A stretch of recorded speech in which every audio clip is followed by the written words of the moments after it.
मौसी मजबूरी में अंतरा के पास रहने तो आ गई, पर इस अनजान घर में उन्हें बड़ा अजीब व अटपटा सा लग रहा था।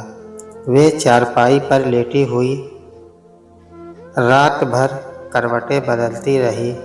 पता नहीं कब सुबह होगी। रोज़ की तरह सुबह अंतरा जल्दी उठ गई और किचन में जाकर चाय बनाने लगी। वह सोच रही थी, अब तो मौसी भी घर में है, उनका पहला दिन है, नाश्ता भी ढंग का होना चाहिए। उसने आलू उबलने रख दिए।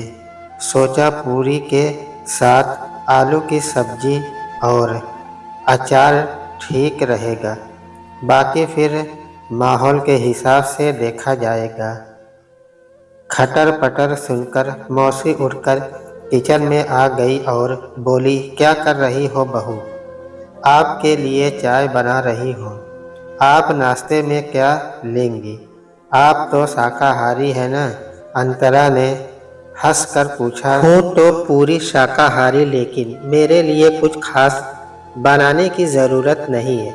जो सब खाते हैं वही खा लूँगी, मौसी ने मुस्कुराकर कहा।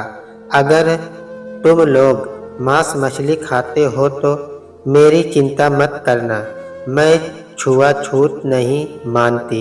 ये बड़ी अच्छी बात है मौसी। हमारे तो जब बुआ जी आती हैं तो सारे बर्तन अलग रखवा देती है, नए बर्तन निकालने पड़ते हैं, अंतरा के सिर हिलाते हुए कहा।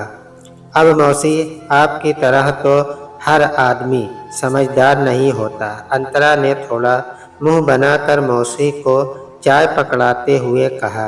अब हमारे पिताजी को ही लो, बड़े टुनक के मिजाज हैं, कभी कुछ चाहिए तो कभी कुछ।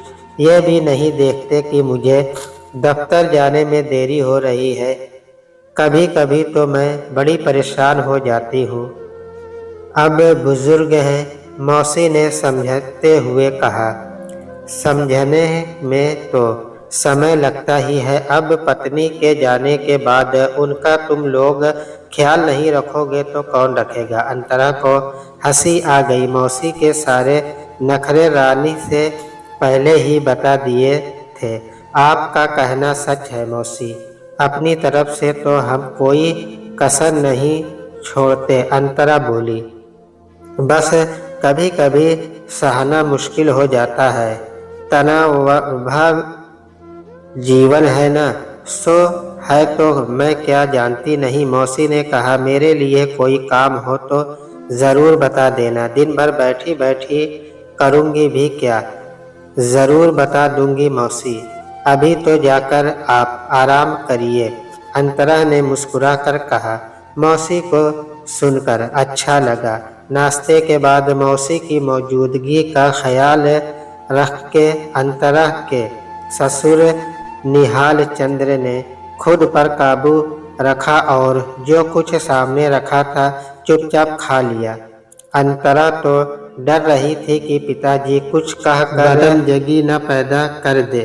मौसी क्या सोचेगी? ऑफिस जाते समय अंतरा ने रोज की तरह कहा, पिताजी आपका और मौसी का खाना बनाकर हॉट केस में रख दिया है। आज मैंने सूजी का हलवा भी बना दिया है, फ्रिज में रखा है। हाँ, दही भी है। जाओ। अंतरा के ससुर निहाल चंद्र आदत के अनुसार ताना देते देते रुक गए। कहना चाहते थे, जैसे हलवा रोज बना खिलाती है, क्या दिखावा कर रही है? पर मौसी को देखकर चुप हो गए। अंतरा ने गहरी सांस ली। जब 11 बजे तो निहाल चंद को चाय की तलब लगी। ये उनकी रोज की आदत थी। थोड़ा झिड़के पर कुछ सोचकर उठे और चाय बनाने लगे। किचन में आवाज़ सुन मौसी आ गई। अरे हटिए, मैं चाय बना देती हूँ, मौसी ने अधिकार से कहा। नहीं नहीं मौसी, निहाल चंद के मुंह से निकला। मैं तो रोज़ ही बनाता हूँ और अच्छी भी। देखिए भाई साहब, मौसी ने मुंह सिकोड़ कर कहा, मैं आपकी मौसी नहीं हूँ, ये तो सच है, 100% सच है। निहाल चंद्र ने चिढ़कर कहा, लेकिन मैं भी आपका भाई साहब नहीं हूँ। मौसी को हंसी आ गई। चलिए, दोनों का हिसाब बराबर हो गया। अगर मैं बच्चों की मौसी हूँ तो आप इस रिश्ते से मेरे जीजा हो गए और आप मेरी साली। निहाल चंद खुलकर हंस पड़े। लीजिए, इसी बात पर मेरे हाथ की स्वादिष्ट चाय हाजिर है। दार्जिलिंग की शुद्ध पत्ती मंगवाता हूँ। दार्जिलिंग तो बहुत दूर है, मैं तो अपने आंगन में तुलसी की चाय बनाती हूँ, खुशबूदार और गुणसंपन्न। मौसी ने चाय का घूंट लेकर कहा, सचमुच बहुत अच्छी है। क्या कहूँ, इस घर में न तो बहू इस समय चाय बनाती है और न ही बनाने देती है। मन मार कर रह जाती हूँ। अब जब तक आप यहाँ पर हमारी मेहमान हैं, रोज मैं आपको चाय पिलाऊंगा। मन मार कर नहीं, मन भर कर पीजिए। हंसते हुए निहाल चंद उठे और झूठे प्याले उठाने लगे। अरे अरे, मौसी ने प्याला पकड़ते हुए कहा, अब कुछ मेरे लिए भी तो छोड़िए। निहाल चंद्र मुस्कुरा कर रह गए। दरअसल वे जूठे बर्तन रोजाना ऐसे ही छोड़ देते थे। जब अंतरा आती थी तो उठाती थी और उसे उनकी इस आदत से बेहद चिढ़ होती थी। वह सोचती थी कि पिताजी जानबूझकर उसे चिढ़ाने के लिए ऐसा करते हैं। 2 दिनों बाद मौसी ने कहा, बहू, तुम्हें सुबह बहुत काम रहते हैं, तुम अपना नाश्ता पानी कर लिया करो। मैं खाली बैठी रहती हूँ, बाकी का काम मैं संभाल लूँगी। ऐसे मेहमानों की तरह कब तक बैठी रहूँगी? नहीं मौसी, अंतरा ने विरोध किया। ऐसा कैसे हो सकता है? आप थोड़े दिनों के लिए तो आई हैं।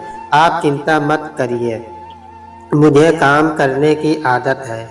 बहू, मुझे अच्छा नहीं लगता, बस मैंने कह दिया।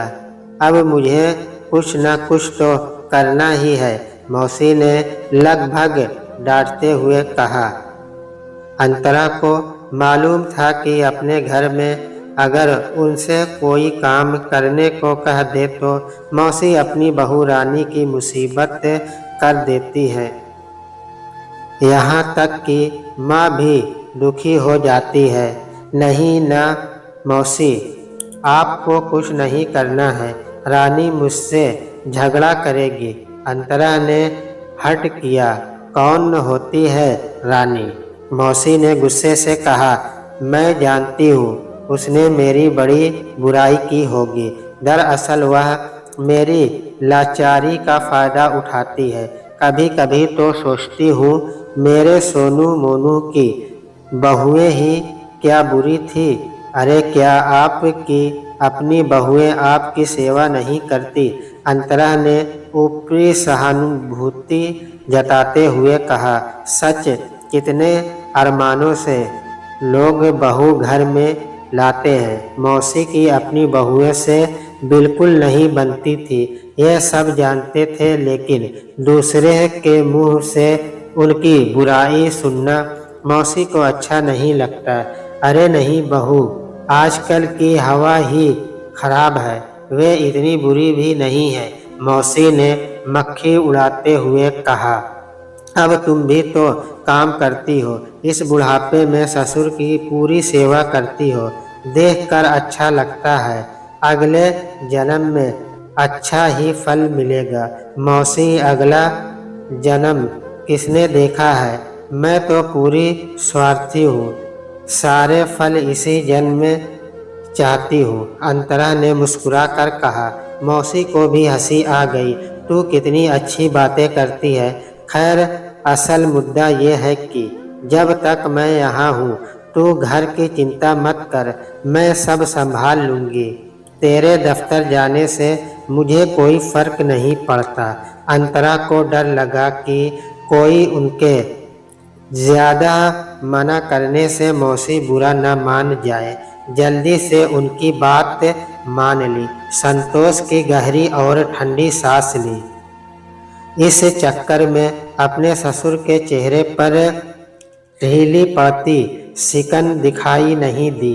रसोई का काम हाथ में आते ही मौसी के ढीले शरीर में चुस्ती आ गई। अब वे बेरोक टोक मनपसंद खाना बना सकती थी और निहाल चंद्र के मुंह से अपनी तारीफ भी सुन सकती थी। वे कभी कभी निहाल चंद्र की पसंद के नए नए व्यंजन बनाती। निहाल चंद भी बस उन पर निहाल हो गए। उनका चिड़चिड़ापन छूमंतर हो गया। खुश मिजाजी लौट आई। सबसे बड़ी बात यह थी कि उनका साथ देने वाला कोई मिल गया था जो उनकी बातें पूरी सहानुभूति से सुनता भी था। अक्सर वे दोनों अपने सुख दुख की बातें कर लेते थे। उन्हें बहुत शांति मिलती थी। नज़दीकी बढ़ने से एक दूसरे को जीजा साली कहकर थोड़ी छेड़खानी भी कर लेते थे। जीवन सुखमय हो रहा था। दोपहर का समय काटने के लिए निहाल चंद्र ने टांड पर से कैरम बोर्ड उतार लिया था। ताश भी ले आए थे। खेलना तो खास आता नहीं। एक दूसरे के अनाड़ी पर हंस भी लेते थे। देखते देखते 1 महीना कैसे गुजर गया पता ही नहीं लगा। मौसी के जाने का समय आ गया। पड़ोसियों को भी मसाला मिल गया था। कानाफूसी करते थे कि बुढ़े बुढ़िया का कोई चक्कर चल रहा है। चलते फिरते कभी कभी हल्के फुल्के ताने भी कानों में पड़ जाते थे। नज़रअंदाज करने के अलावा कोई चारा नहीं था। दरअसल मौसी किसी की भी सगी मौसी नहीं थी। बस सबके लिए मुसीबत बनी हुई थी। अंतरा और मनु के घर रहने आने के पीछे एक लंबी कहानी थी। ये एक निष्पष्ट प्रयोग था।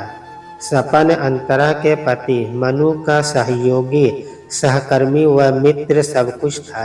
एक दिन सपन को बहुत दुखी देख मनु ने पूछ लिया कि आखिर बात क्या है यार। मेरी दूर के रिश्ते की एक मौसी है। मौसा जी की मृत्यु के बाद उसे कुछ ऐसा लगने लगा कि उसके दोनों बेटे और बहुएं उसकी उपेक्षा करते हैं। मौसा जी ने एक गलती यह की थी कि मकान अपनी पत्नी के नाम नहीं किया था। एक दिन रो धो कर माँ के पास अपनी कहानी सुनाने आ गई। ये कहकर सपन गिलास उठाकर जैसे ही पानी पीने लगा। मनु बोला, मैं समझ रहा हूँ तू आगे क्या करने वाला है। क्या पहले तू अपनी बात पूरी कर ले, फिर मेरी सुनना। तरस खाकर माँ ने उसे कुछ समय अपने पास आने व रहने का निमंत्रण दे दिया। वह तो मानो आने को तैयार बैठी थी। सो कुछ दिनों बाद ही अपनी गठरी लेकर आ गई। सपन ने सिर हिलाते हुए गहरी सांस ली। तो इसमें बुरा क्या हुआ? मनु ने पूछा। अरे अब वह जाने का नाम नहीं लेती। माँ ने कहा भी कि जाओ बेटे के पास। लो कहती हैं मुझे जहर खाकर दे दो, किसी घर में भी नौकरानी की तरह रह लूँगी, पर वहाँ नहीं जाऊँगी।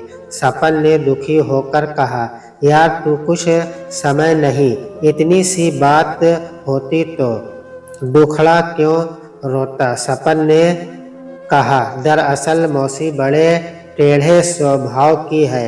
माँ से तो कुछ कहती नहीं, रानी से झगड़ती रहती है कि यह ऐसे क्यों कर दिया, मुझे सलीका नहीं है, तुझे ढंग का खाना बनाना नहीं आता और न जाने क्या क्या। अब हम समझ गए हैं कि क्यों मौसी की अपनी बहुओं से नहीं बनती थी। सब रानी झेल रही है तो यह विकट समस्या। मनु ने स्वीकारा, पर यार हम भी कम नहीं झेल रहे हैं। मेरी समस्या कुछ हटकर है, लेकिन है कुछ तेरी जैसी ही।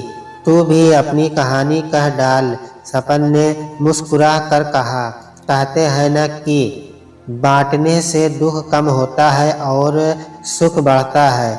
मनु के पिता निहाल चंद्र अच्छे इंसान थे। अंतरा से कभी कोई शिकायत नहीं की थी। उसके नौकरी करने पर भी कोई आपत्ति नहीं थी। अपनी पत्नी के देहांत के बाद अकेलापन खलने लगा था। उदास भी रहते थे। धीरे धीरे उनकी आदतें बदलने लगी। जो कुछ घर के कामों में हाथ बटाते थे, अब हाथ खींच लिया। खाली दिमाग तो होता ही शैतान का घर है। अंतरा के काम पर जाने से उन्हें बुरा लगने लगा। सुना सुना कर कहते थे, घर में अकेले रहते हैं, कोई उनका ख्याल नहीं रखता। अगर सुबह का नाश्ता जल्दी बना दिया तो शिकायत, नहीं बना पाई तो वह भी मुसीबत। चाय बनाकर सामने रख दी तो अखबार पढ़ने लगे और फिर चाय ठंडी हो गई तो डांट लगा दी। एक दिन तो हद ही कर दी। अंतरा ने अंडा टोस्ट बनाकर वह गर्म दूध सामने रखते हुए कहा था, पिताजी नाश्ता रख दिया है, मैं दफ्तर के लिए तैयार होने जा रही हूँ। निहाल चंद्र ने सुन तो लिया, पर अखबार सामने से नहीं हटाया। काफ़ी देर बाद ऊंची आवाज़ में बोले, बहू यह अंडा नाश्ता क्या मेरे लिए था? पर पिताजी मैंने तो गरम बना कर रखा था और आपको बोल कर भी आई थी। अंतरा ने शालीनता से ही कहा था। तभी मनु सामने आकर बोला, मैंने खुद सुना था। अंतरा ने आपको बताकर गरम नाश्ता रखा था। अब आप देर तक न खाएं तो उसका क्या कसूर है? तू चुप रह। निहाल चंद ने डांट कर कहा, क्या मैं झूठ बोल रहा हूँ? अंतरा से न रहा गया। वह बोली, आप क्यों झूठ बोलेंगे? हम ही झूठ कह रहे हैं। कुछ कहा तुमने? निहाल चंद्र ने अखबार नीचे फेंकते हुए कहा, जी नहीं, मैंने कुछ नहीं बोला। अंतरा दूध का गिलास उठाती हुई बोली, अभी गर्म करके लाती हूँ, टोस्ट भी और बना देती हूँ। रहने दो बहू, तुम्हें दफ्तर पहुँचने में देर हो जाएगी। देर होगी तो तुम्हारा बॉस तुम्हें डांटेगा। तुम्हारा बॉस तुम्हें डांटेगा तो तुम रोते रोते मेरी बुराई करोगी। निहाल चंद्र ने कटुता से पूछा, मैंने ठीक कहा ना? मनु ने अंतरा को खींचते हुए कहा, हम जा रहे हैं पिताजी, देर हो रही है। जब काली आए तो उसी से गरम करवा लेना। वैसे आप भी इतना तो कर ही सकते हैं। दुखी होकर मनु अंतरा से कह रहा था, क्या करूं समझ नहीं आता। अचानक पिताजी को क्या हो जाता है, सारी झंझाहट तुम्हारे ऊपर ही उतारते हैं। चिंता मत करो, अंतरा ने मुस्कुराकर कहा, झेलने के मामले में मैं इतनी कमज़ोर नहीं हूँ। ऐसा क्यों नहीं करती? मनु ने सुझाव दिया, कुछ दिनों की छुट्टी लेकर घर पर पिताजी की सेवा करो, शायद खुश हो जाए। ना बाबा, अंतरा ने सिहक कर कहा, यह तो मेरे लिए बड़ी सजा होती। मैं नौकरी नहीं छोड़ूंगी। मनु और सपन बहुत देर तक अपनी अपनी समस्याओं का विश्लेषण करते रहे और एक दूसरे के प्रति सहानुभूति भी दिखाते रहे। बहुत दूर तक कोई हल नहीं सूझ रहा था तो पिताजी की समस्या है अकेलापन। सपन ने बहुत सोच कर कहा, अगर कोई साथी उन्हें मिल जाए तो शायद बात बन जाए, पर साथी कहाँ से लाऊं? मनु ने निरुत्साह से कहा, क्या सौतेली माँ ले आओ? अरे नहीं, इतनी दूर सोचने की ज़रूरत नहीं है। सपन ने कुटिल मुस्कान से कहा, मुझे एक प्रयोग सूझा है। एक तीर से दो निशाने, सब तीर निशाने पर बैठना अब कुछ वक्त भी। मनु ने झंझला कर कहा, ध्यान से सुन, तू हमारी मौसी को 1 महीने के लिए अपने घर में रख ले। मौसी की आओ हवा बदल जाएगी और तेरे पिताजी को संग साथ मिल जाएगा। सपन ने कहा, हाँ, अगर तू भी परेशान हो जाए तो मेरा सिक्का पहले भी वापस कर सकता है। मनु बहुत देर तक सोचता रहा और फिर गहरी सांस लेकर बोला, बाद में दम तो है, पर अंतरा से पूछना पड़ेगा। ठीक है, हम चारों मिलकर कल एक मीटिंग रख लेते हैं। चारों ने मिलकर यह प्रयोग करने का निर्णय किया। मौसी को बस इतना बताना था कि सपन रानी और माँ को लेकर 1 महीने के लिए छुट्टी ले कर बाहर जा रहा है। तब तक मौसी का अपने एक मित्र के यहाँ रहने का बंदोबस्त कर दिया है। यह सुनकर पहले तो मौसी बहुत उखड़ी, पर उनके पास कोई चारा न था। अकेले घर में रह नहीं सकती थी और बेटे के पास जाने का प्रश्न ही नहीं उठता था। योजना के अनुसार 1 महीना पूरा हो गया था। मनु व सपन सोच सोच कर घबरा रहे थे कि मौसी और पिताजी की क्या प्रतिक्रिया होगी। रानी डर रही थी कि कहीं मौसी पुराने ढरे पर न आ जाए। अब की तो वह उनका पूरा विरोध करेगी। अंतरा सोच रही थी कि मौसी के जाने के बाद अगर पिताजी फिर से नखरे दिखाने लगे तो वह क्या करेगी। चलो मौसी, सपन ने कहा, हम आपको लेने आए हैं, जल्दी से तैयार हो जाइए। हाँ, सोनू मोनू भी आपको याद कर रहे थे, वे आपको ले जाना चाहते हैं। सच? मौसी की आंखों में चमक आ गई। वे बोली, नहीं, तू झूठ कह रहा है। मैं बहुओं को जानती हूँ, मैं क्यों झूठ बोलूँगा। सपन ने हंसकर कहा, वे तो शिकायत कर रहे थे कि मैंने आपको अगवा कर लिया है। निहाल चंद हंस पड़े। दरअसल तुम्हारी मौसी को तो मैं अगवा करना चाहता हूँ, बहुत अच्छी हैं, बड़ा मन लग गया है इनसे। यह सुनते ही सब हंस पड़े। निहाल चंद और मौसी झेप गए। क्या बात? पिताजी चलाए कुछ चक्कर, मनु ने छेड़ा। तुम लोग बड़े शरारती हो। मौसी के गाल सुर्ख हो गए। मौसी, आप चली जाएंगी तो पिताजी आपको बहुत याद करेंगे। अंतरा बोली, आपके बनाए कड़ी बैगन का भुर्ता, लौकी के कोफ्ते, मूंग की दाल का हलवा और सभी चीज़ें की इतनी तारीफ करते हैं कि बस पूछो ही मत। काश मैं आपसे सीख पाती। अपनी तारीफ सुनकर मौसी का चेहरा खिल गया। अरे बस ऐसे ही थोड़ा बहुत बना लेती हूँ। वैसे तुम नौकरी पर जाती हो, इतनी फुर्सत कहाँ।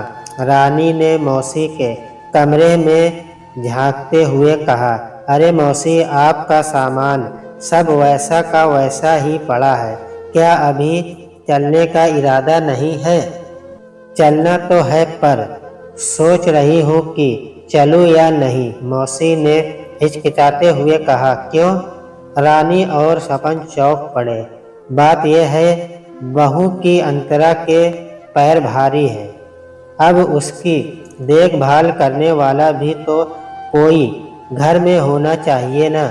मौसी ने गंभीरता से कहा, अरे और हमें पता भी नहीं। सब एक साथ बोल पड़े। रानी ने अंतरा का हाथ अपने हाथों में लेकर बड़ी आत्मीयता से कहा, तुम तो बड़ी छिपी रुस्तम निकली। मुबारक हो। और मनु भैया आपको भी। हो। मनु मुस्कुरा कर रह गया। रात में मनु अंतरा के पैर उठा उठा कर देख रहा था। यह क्या कर रहे हो? अंतरा ने आश्चर्य से पूछा। देख रहा हूँ कितने भारी है, मनु ने शरारत से कहा। छी बेशर्म कहीं के। अंतरा ने पैर खींच लिया। सुनो, मनु ने गंभीरता से कहा, अब मौसी को दुनिया के सामने झुठला तो नहीं सकते। उनकी बात का मान तो रखना ही पड़ेगा। क्या कहती हो? बाहर किसी बात पर मौसी और निहाल चंद खिलखिलाकर हंस रहे थे, बिल्कुल बच्चों की तरह। शायद यह एक नए जीवन की शुरुआत थी।